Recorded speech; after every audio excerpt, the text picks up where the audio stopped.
Lesson Beyond, la organización de videos educativos que pretende ayudarte a expandir tus conocimientos para que logres el éxito académico que deseas.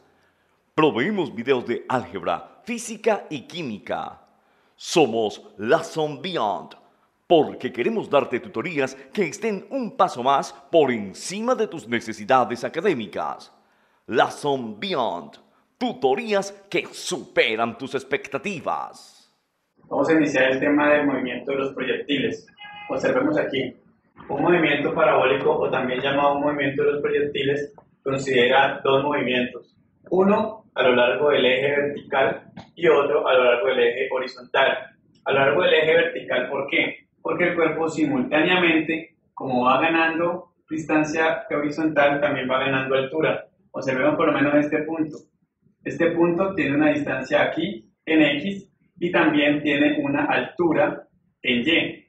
De manera que en este punto se maneja en un determinado tiempo, yo tengo una distancia horizontal y una distancia vertical.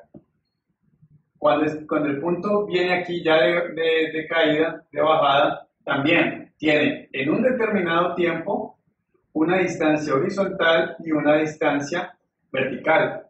El movimiento parabólico es también conocido como movimiento en el plano o en un sistema de coordenadas. De manera que yo aquí lo que tengo que tener muy presente es que el proyectil o el cuerpo que esté experimentando este tipo de caída a nivel parabólica tiene dos movimientos, uno en el eje vertical y uno en el eje horizontal. En el eje horizontal las ecuaciones son la velocidad en X es la componente de la velocidad inicial en X debido a un ángulo de lanzamiento es velocidad inicial coseno teta. En algún momento explicamos cómo se calculaban las componentes de un vector que tiene un determinado ángulo con cada uno de sus ejes.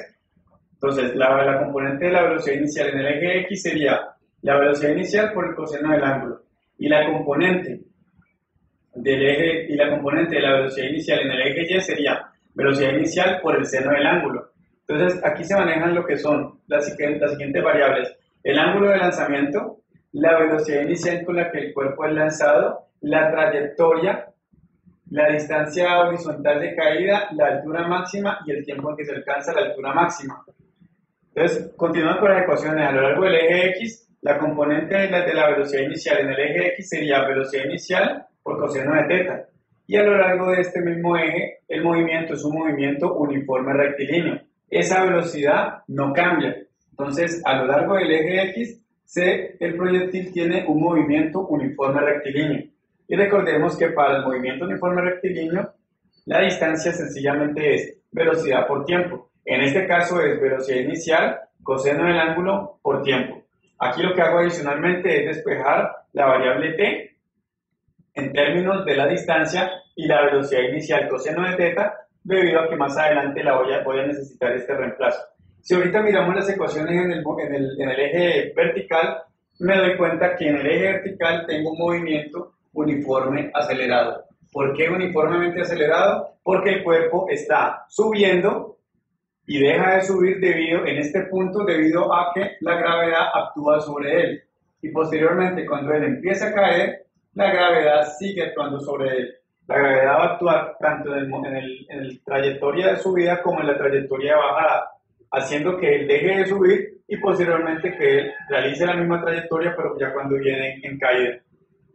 Como es un movimiento uniforme acelerado a lo largo del eje Y, entonces las velocidades finales serían velocidad inicial más gravedad por tiempo, pero en este caso la velocidad inicial tiene una componente afectada por el ángulo de lanzamiento. Entonces diríamos velocidad inicial seno del ángulo menos gravedad por tiempo cuando el cuerpo está de subida. Consideramos la parte negativa para la gravedad porque se encuentra subiendo. Y la altura se calcularía como velocidad inicial por tiempo menos un medio de la gravedad tiempo al cuadrado.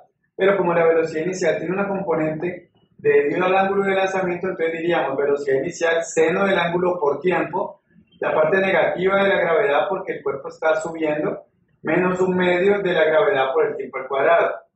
Si hago el despeje, si retomo la parte del despeje que había hecho del tiempo en la ecuación de distancia, en la ecuación de distancia horizontal, Observemos, la distancia horizontal dividida la velocidad inicial coseno del ángulo es igual al tiempo. Distancia horizontal sobre la velocidad inicial coseno del ángulo es igual al tiempo. Si yo reemplazo ese tiempo en la ecuación de altura, entonces yo diría velocidad inicial seno del ángulo por tiempo. Velocidad inicial seno del ángulo, pero el tiempo es x sobre v sub 0 coseno teta, que he despejado de aquí, de la ecuación de distancia horizontal. Menos, voy en el reemplazo, menos la mitad de la gravedad tiempo al cuadrado, vengo aquí, menos la mitad de la gravedad tiempo al cuadrado, pero el tiempo al cuadrado sería x al cuadrado sobre v sub 0 al cuadrado por coseno de teta al cuadrado. El cuadrado afecta tanto a la variable x como a la velocidad inicial como al coseno. Entonces yo lo que hago aquí es cancelar, habiendo hecho el reemplazo de ese tiempo en la ecuación de altura, cancelo velocidad inicial y saco la conclusión de que el seno sobre el coseno del ángulo es la función tangente, multiplica a la distancia horizontal y eso sería igual a la mitad de la gravedad por x al cuadrado sobre velocidad inicial al cuadrado coseno al cuadrado de teta. ¿Por qué he escrito con rojo la tangente de teta y la mitad de la gravedad velocidad inicial al cuadrado coseno al cuadrado de teta? Porque estos son términos constantes. Si yo tengo el ángulo 40 por lo menos, entonces yo aquí tengo tangente de 40. La gravedad es una constante.